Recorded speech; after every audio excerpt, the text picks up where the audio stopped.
غار سور کا معجزہ۔ مکہ میں جب اسلام پھیلنا شروع ہوا تو کفار قریش نے ہر طرح سے روکنے کی کوشش کی۔ جو غلام مسلمان ہوتے انہیں ریت پر لٹا کر دھوپ میں جلایا جاتا، گلے میں زنجیر ڈال کر گھسیٹا جاتا، کھانا پانی روک دیا جاتا۔ نبی کریم صلی اللہ علیہ وآلہ وسلم بھی کبھی مسجد حرام میں نماز پڑھتے ہوئے گالیاں سن رہے ہوتے، کبھی لوگوں کے جرگے میں جا کر اسلام کی دعوت دے رہے ہوتے اور جواب میں طنز اور مذاق سن رہے ہوتے۔ لیکن ایک وقت ایسا آیا کہ ظلم حد سے بڑھ گیا، مسلمانوں کے لیے مکہ میں رہنا بہت مشکل ہو گیا۔ تب اللہ تعالیٰ نے نبی کریم کو مدینہ کی طرف ہجرت کا حکم دیا۔ جب قریش کو اندازہ ہوا کہ نبی صلی اللہ علیہ وآلہ وسلم کے ساتھی ہجرت کر کے مدینہ جا رہے ہیں تو انہوں نے خوف محسوس کیا کہ اگر سب وہاں جمع ہو گئے تو اسلام اور مضبوط ہو جائے گا۔ انہوں نے سب کو اکٹھا کیا اور وہاں فیصلہ کیا کہ محمد صلی اللہ علیہ وآلہ وسلم کو ہر حال میں روکا جائے۔ کسی نے مشورہ دیا جیل میں ڈال دو، کسی نے کہا شہر سے نکال دو، لیکن سب سے خطرناک مشورہ ابو جہل نے دیا کہ ہر قبیلے سے ایک ایک جوان لیا جائے، سب ایک ساتھ تلوار سے حملہ کریں تاکہ کسی ایک قبیلے پر بدلہ نہ آئے اور کام بھی ہو جائے، نعوذ باللہ۔ اللہ تعالیٰ نے نبی کریم صلی اللہ علیہ وآلہ وسلم کو وہ سارا پلان وحی کے ذریعے بتا دیا۔ قریش نے رات کے اندھیرے میں نبی صلی اللہ علیہ وآلہ وسلم کے گھر کے باہر اپنے نوجوان کھڑے کر دیے تاکہ جیسے ہی نبی صلی اللہ علیہ وآلہ وسلم باہر نکلے وہ حملہ کر دیں۔ ان کا خیال تھا کہ وہ بہت چالاکی سے پلان کر رہے ہیں، لیکن دراصل اللہ اپنی قدرت دکھانے والا تھا۔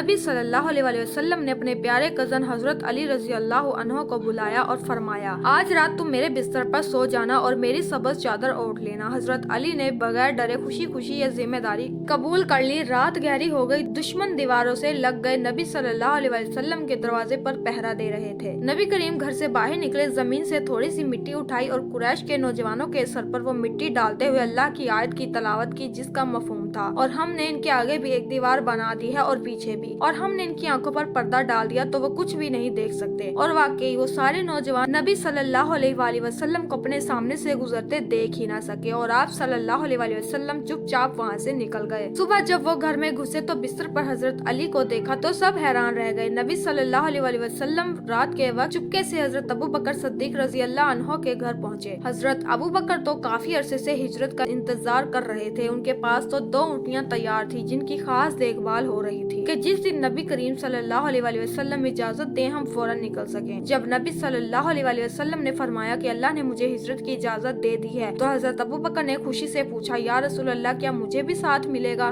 آپ صلی اللہ علیہ وآلہ وسلم نے فرمایا، ہاں تم میرے ساتھ ہو۔ حضرت ابو بکر خوشی سے رو پڑے۔ یہ آنسو غم کے نہیں، محبت اور شکر کے آنسو تھے۔ عام طور پر مکہ سے مدینہ جانے کا ایک سیدھا راستہ تھا جو سب لوگ استعمال کرتے تھے۔ اگر نبی صلی اللہ علیہ وآلہ وسلم اسی عام راستے سے نکلتے تو دشمن فوراً پکڑ لیتے، اسی لیے آپ صلی اللہ علیہ وآلہ وسلم نے الٹا راستہ اختیار کیا، یعنی مکہ سے جنوب کی طرف غار سور کی جانب۔ یہ راستہ پتریلا، مشکل اور اوپر کی طرف تھا، چڑھائی بھی تھی، اندھیری رات بھی۔ حضرت ابو بکر کبھی آگے چل کر راستہ چیک کرتے کہ کہیں کوئی خطرہ تو نہیں، کبھی پیچھے ہو کر دیکھتے کہ کوئی دشمن تو نہیں آ رہا۔ وہ بار بار پوچھتے، یا رسول اللہ اگر آج ان میں سے کسی نے ہم میں سے کسی کو بھی دیکھ لیا تو؟ لیکن نبی صلی اللہ علیہ وآلہ وسلم کا اعتماد ہمیشہ کی طرح اللہ پر تھا۔ جب وہ دونوں غار سور تک پہنچے تو اندر اندھیرا تھا۔ حضرت ابو بکر پہلے خود اندر داخل ہوئے تاکہ چیک کریں کہ کہیں اندر کوئی نقصان پہنچانے والی چیز تو نہیں، سانپ بچھو وغیرہ۔ وہ اپنے کپڑے پھاڑ پھاڑ کر غار کے سوراخوں میں بھرنے لگے تاکہ اندر کوئی جانور ہو تو نبی صلی اللہ علیہ وسلم کو نہ کاٹے۔ جب کپڑے کم پڑ گئے تو ایک سوراخ بغیر بند کیے رہ گیا۔ حضرت ابو بکر نے اپنی ایڑی وہاں رکھ دی تاکہ وہ راستہ بھی بند ہو جائے۔ نبی صلی اللہ علیہ وآلہ وسلم نے اسی غار کے اندر حضرت ابو بکر کی گود میں اپنا سر رکھ کر آرام کیا۔ اسی دوران اس سوراخ سے ایک جانور نے حضرت ابو بکر کو کاٹ لیا۔ درد کی شدت سے ان کی آنکھوں میں آنسو آ گئے، لیکن انہوں نے اپنی ایڑی نہیں ہٹائی تاکہ نبی صلی اللہ علیہ وآلہ وسلم کی نیند خراب نہ ہو۔ جب آنسو نبی صلی اللہ علیہ وآلہ وسلم کے چہرے پر ٹپکے تو آپ صلی اللہ علیہ وآلہ وسلم کی آنکھ کھل گئی۔ آپ صلی اللہ علیہ وآلہ وسلم نے وجہ پوچھی، زخم دیکھا، پھر اپنا لاب دہن اس جگہ لگایا تو زخم فوراً ٹھیک ہو گیا۔ ادھر مکہ میں قریش کو پتہ چل گیا کہ نبی صلی اللہ علیہ وآلہ وسلم گھر سے نکل چکے ہیں۔ انہوں نے ہر طرف تلاش شروع کی، اعلان کیا کہ جو محمد صلی اللہ علیہ وآلہ وسلم کو پکڑے گا اسے بڑا انعام ملے گا۔ آخر کار تلاش کرتے کرتے وہ غار سور کے قریب پہنچ گئے۔